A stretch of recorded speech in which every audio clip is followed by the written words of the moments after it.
think there was a question about the passport. The gentleman who said he paid $200. No, 200 euros, I think. It was? 2,000 euros. Well, that is a crime. Yeah, it is a big crime.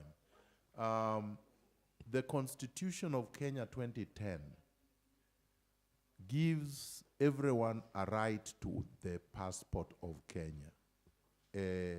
Any citizen of Kenya has a right to passport and has a right to enter Kenya and to leave Kenya when they want.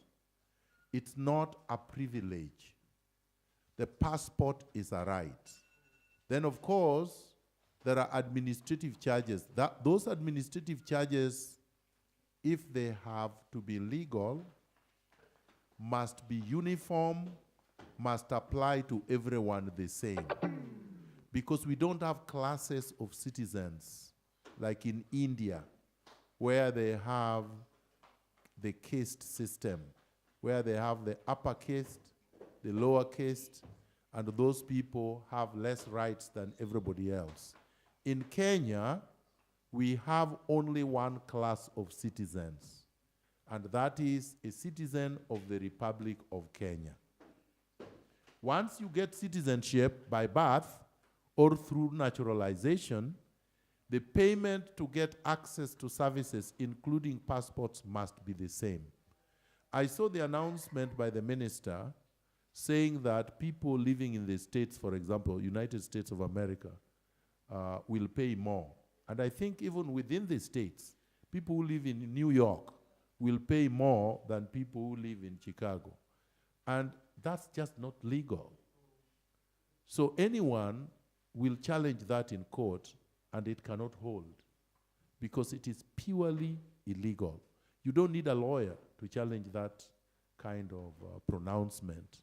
And if you go to apply for a passport and they told you that, ask them to put it in writing. Once they do it in writing, when you have a chance, or if you know someone in Kenya that can take the matter to court, collect that, or even send me that evidence, and we will challenge it in court. You see, right now, we can't challenge it because he just made an announcement, and it was reported in the media. But you see, that's not official communication. Once you have official communication, collect that evidence, and we can challenge it in court, because it cannot pass the test of time. Imagine that you would be required to pay more than Uhuru Kenyatta, who is a billionaire, because he lives in Kenya, and you live in Berlin. But you may be doing all manner of jobs here in order to survive. Uhuru Kenyatta is a billionaire courtesy of his father's theft, and he's not doing anything. So that's my answer to you. It is not legal like you. If you paid over 200,000 Kenya shillings and you have that receipt, please go. You shouldn't have paid. Well, you shouldn't have paid. You see, a lot of people give me those stories, even in Kenya today, for all manner of reasons. I don't pay bribes. No, just listen. I'm a Kenyan. I was probably born before you. Yeah, I was born before you, and I've not bribed anyone. Imagine that. I have actually not bribed anyone throughout my life. And yet I live in Kenya. Do you understand? A lot of people think it is made up. It is the truth, and I still get things done. You can do it. Just refuse to pay the bribe. I was disappointed the other day when someone was asked, and I think you know who, and he said, yes, I paid bribes. No, you shouldn't. We shouldn't. Why should you be in government and you're still bribing people who work for the same government? It's not right. And if we don't start individually, yes, you may go through inconvenience sometimes. Go through the inconvenience. It's worth it. No, these questions. The questions sent by text I will not read. Exactly. Because the people should be here. Yeah. So and people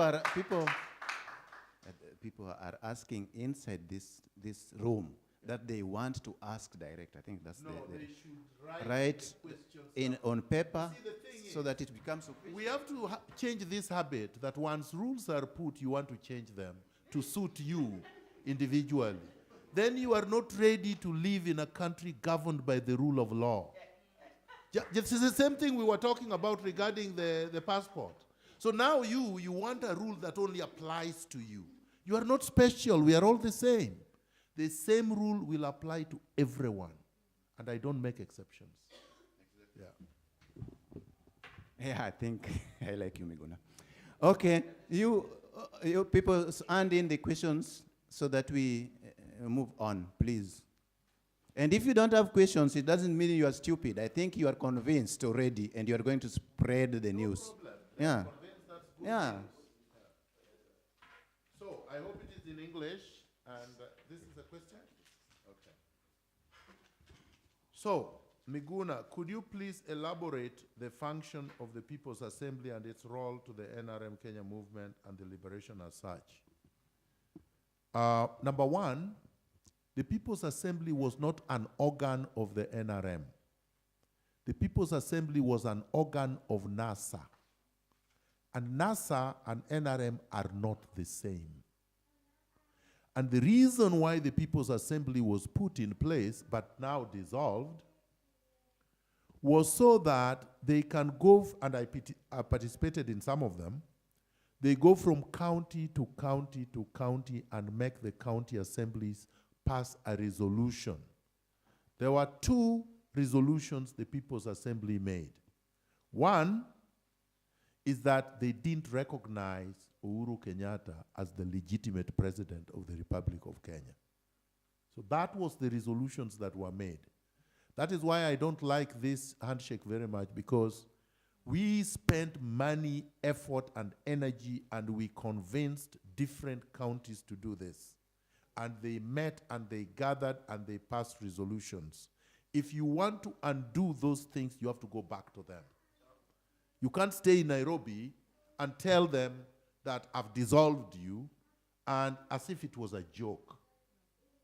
This was to culminate in a national convention, a people's national convention, from where the assemblies gather, number one, to now declare, proclaim Raila Odinga as the people's president. We've already sworn him in, but it was supposed to be a formality culminating into this convention. The convention was also supposed to pass resolutions that could lead to different things, one of which was to change the structure of the executive.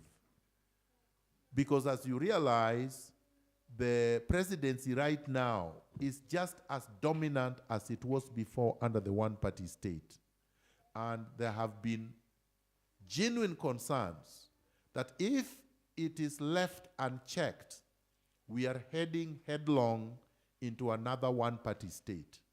Because as you realize, just recently, even though in our constitutional predisposition right now, we are supposed to theoretically have checks and balances.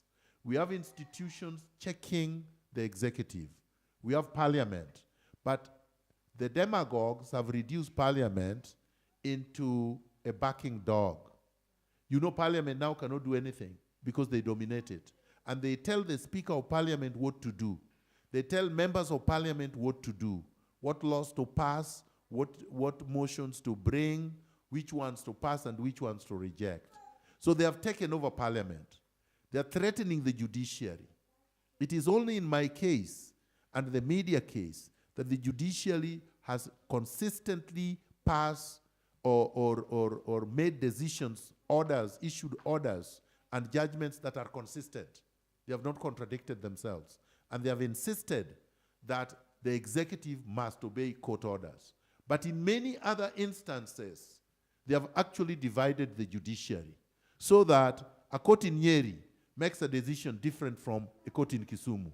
A court in Mombasa makes a decision different from a court in Turkana. The rule of law in a democratic state only applies when you have stare decisis. Precedence counts, and that judges follow orders that have been made before, if they were just. You can't just wake up one day and a court in Mandera makes a decision that is contradicted by a court in Migori. Then you have chaos, because you must have consistency, you must have predictability, you must have an expectation of what a court of law is going to do, based on similar circumstances, based on similar facts, and the same law applies. Right now, they had caused chaos. So, you also cannot have a democracy where the police is under the thumb of the executive, or of any politician for that matter. Because politician A will not definitely like politician B, who is a competitor, or whom he thinks or she thinks will vie for the same seat in the next cycle of elections, or who went to a bar and took a woman that he wanted. Because that also happens. Somebody can put you to jail because you married a woman he wanted to marry, or you're dating a woman that he's also trying to date, or you're dating the same woman. Many things can happen. You have chaos. But that is happening right now. What did Uhuru do? Just last week, he compromised another independent institutions. The Directorate of Public Prosecutions is supposed to be independent. But what did he do? A month ago or 2 months ago, he woke up one day and made the director resign, Keriako Tobiko. He resigned without telling us why he resigned.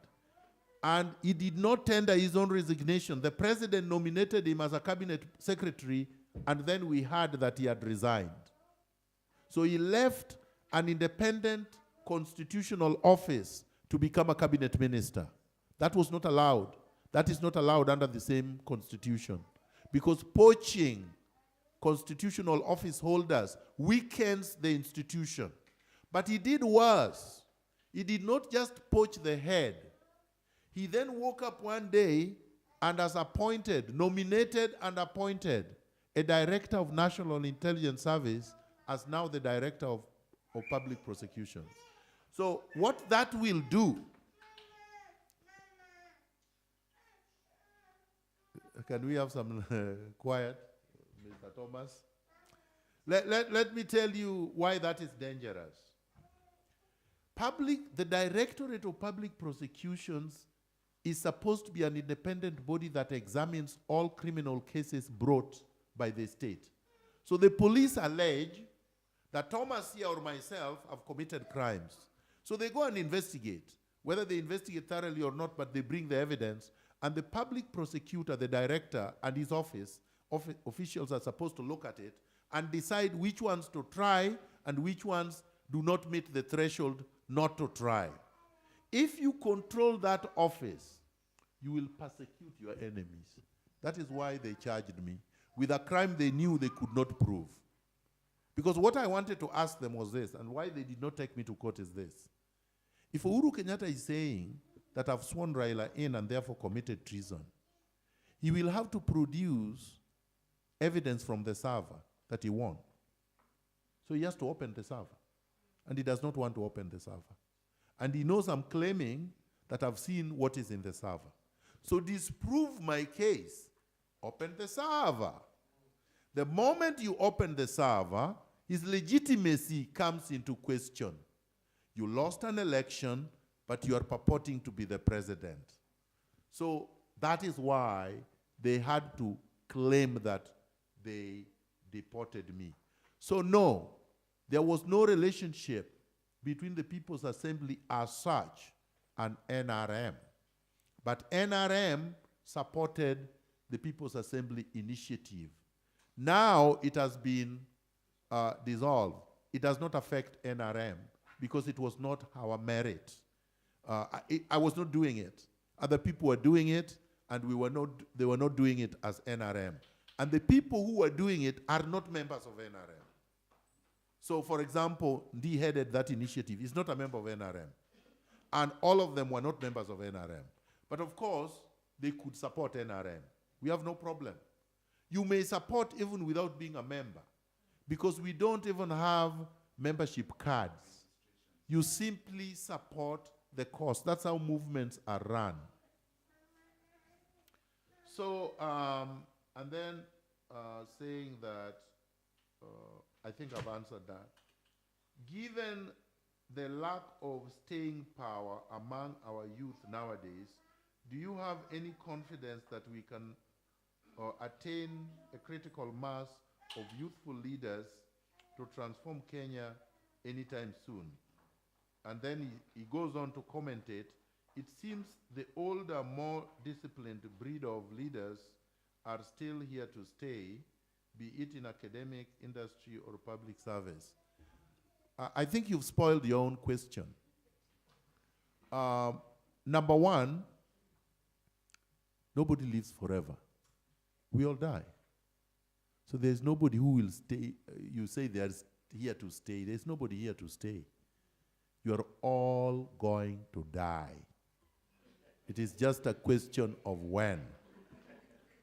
And death does not respect age or youth.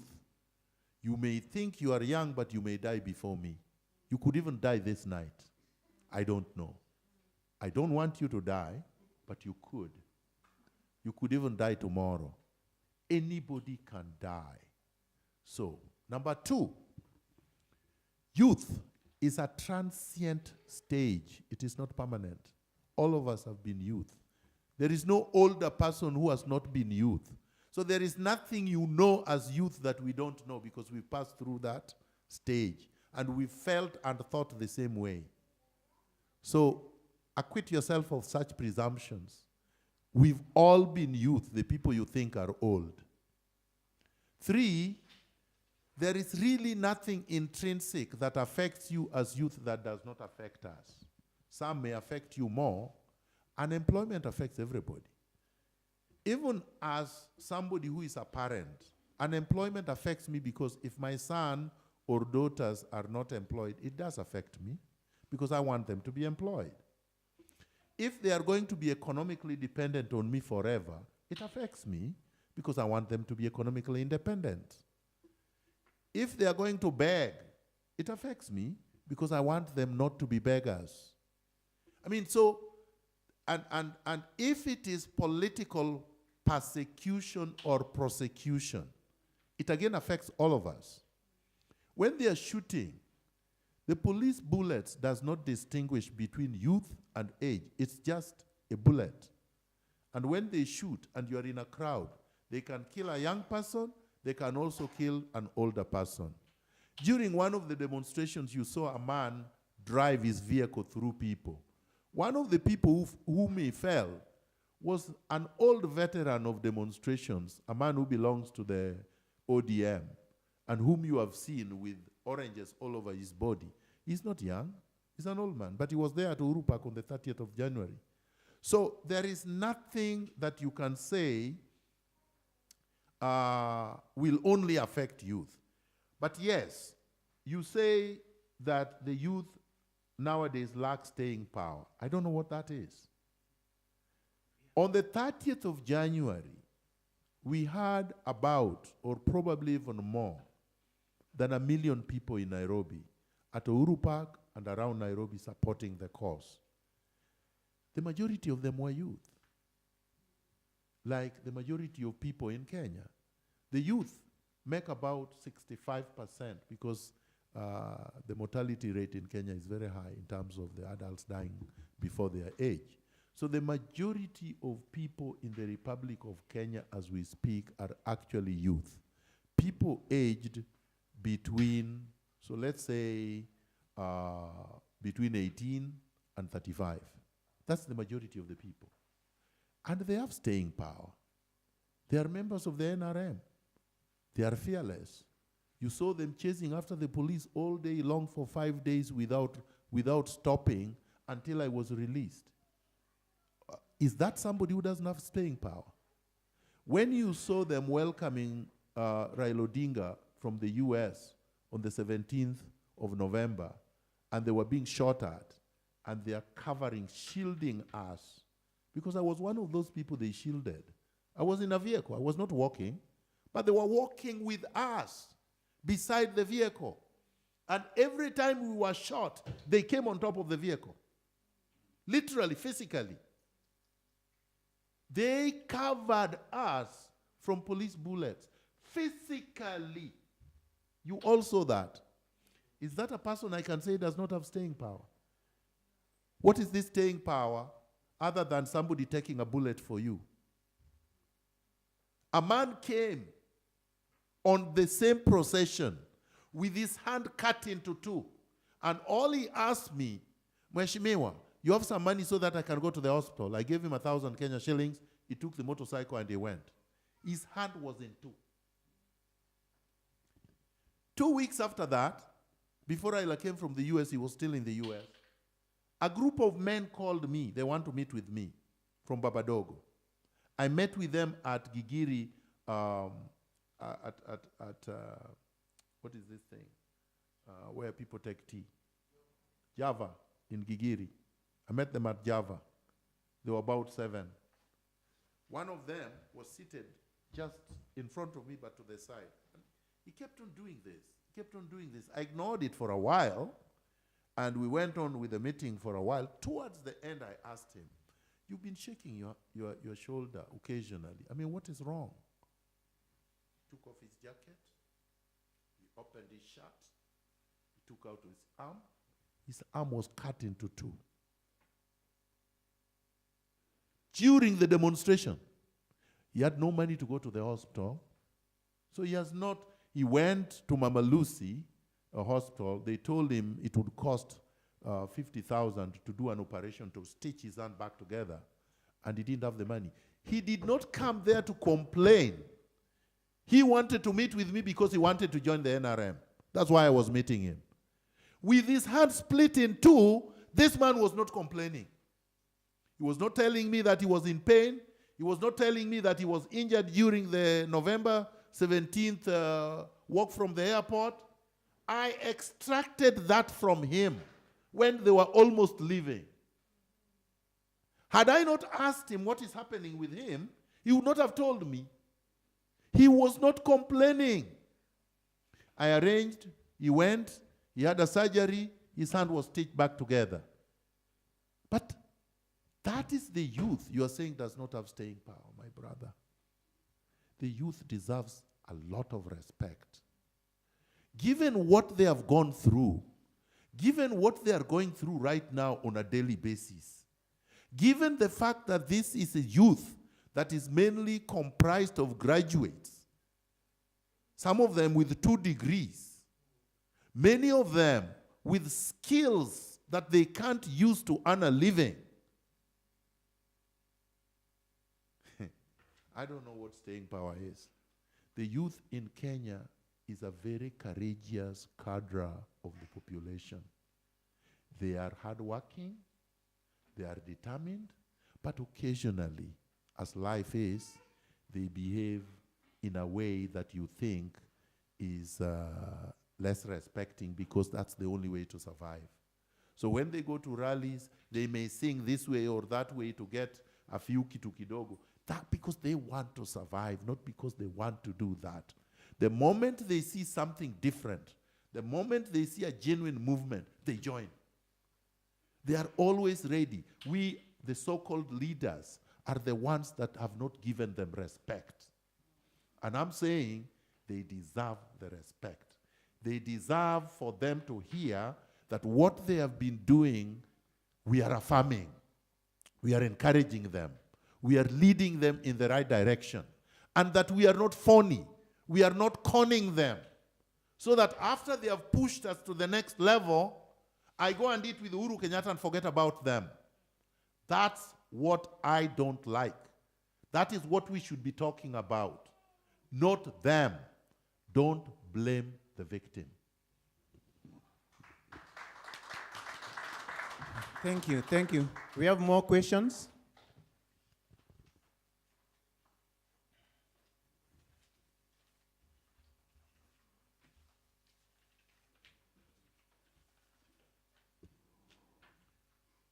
Are you planning to vie for presidency anytime soon? will you continue standing with Raila, or now you suit after his handshake? You what? You quit? Because we still have no way after strong person apart from you. Number one, this is not about the presidency. The presidency is irrelevant for as long as we have the problems I have just recounted. The president will not be chosen by the popular will of the people for as long as we have what I've just talked about. We must address these problems fundamentally, structurally, completely, before anyone with any notion of seeking the presidency can do so. Because otherwise it is a joke. The next president would have already been decided elsewhere, not by the people.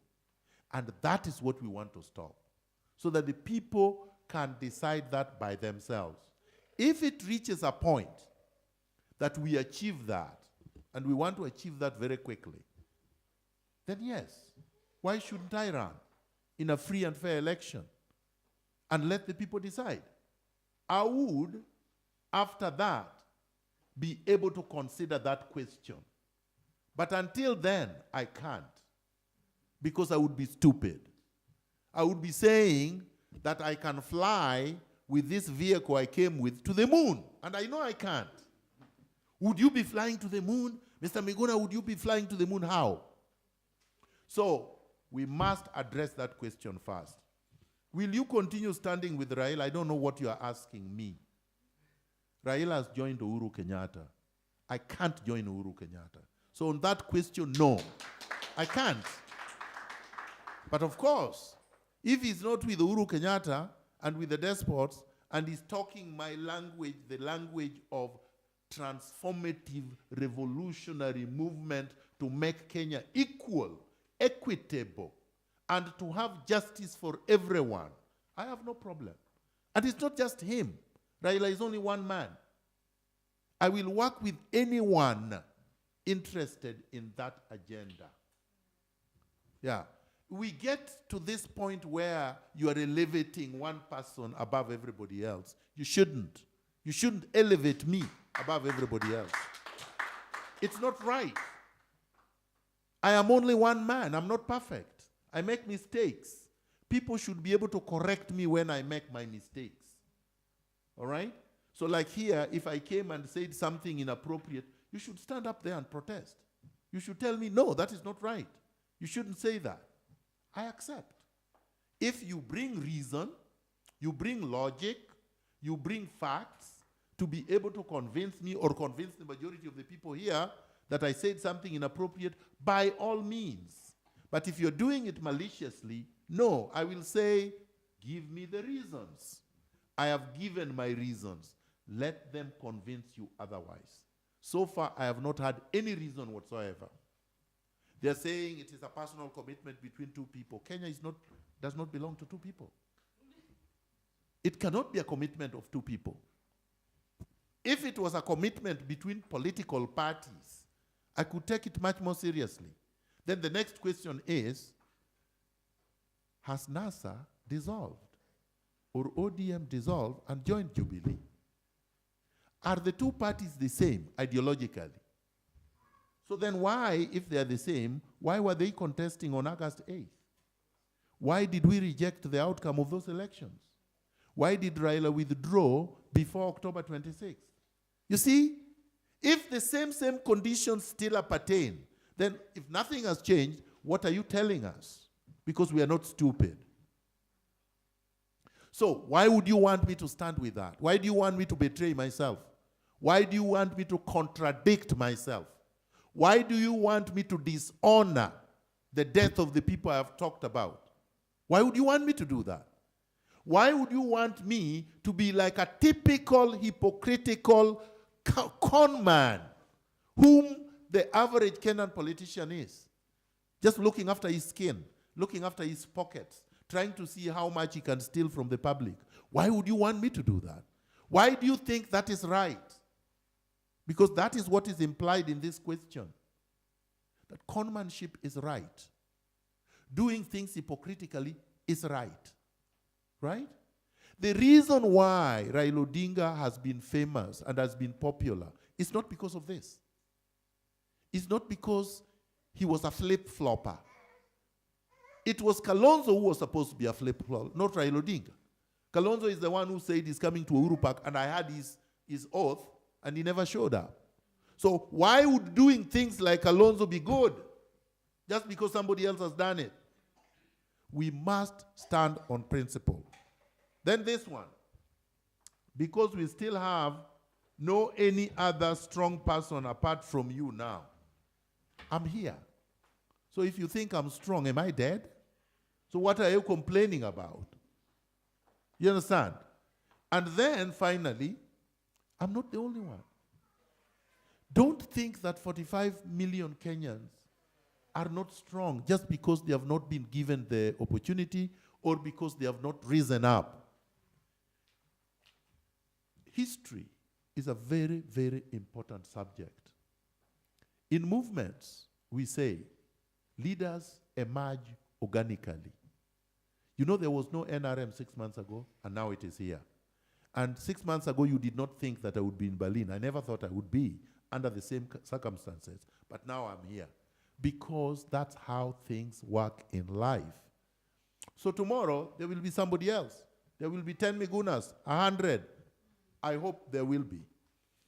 Steve Owino, General, what is the way forward for NRMKe since Baba have left us and now is one side with Uhuru? I think I've answered this question many times. Many, many times. Because I had NRM. Even though Raila appointed me the head of NRM, right? He did. You may not know, but he did. He has not said that he no longer recognizes NRM or me. At least that he has not said. Partly because he knows what I would do or what I would say. I don't surrender. You may not like me, but one thing you should bank completely is that I'm not one to be intimidated to do A or B by anybody. Whether he's president, whether he's leader of a party, whether he's a billionaire, whether he's a pauper, Miguna will not be dictated to based on authority or force. The only thing that convinces me is reason. I only subscribe to logic. I only subscribe to facts and evidence. I am very scientific.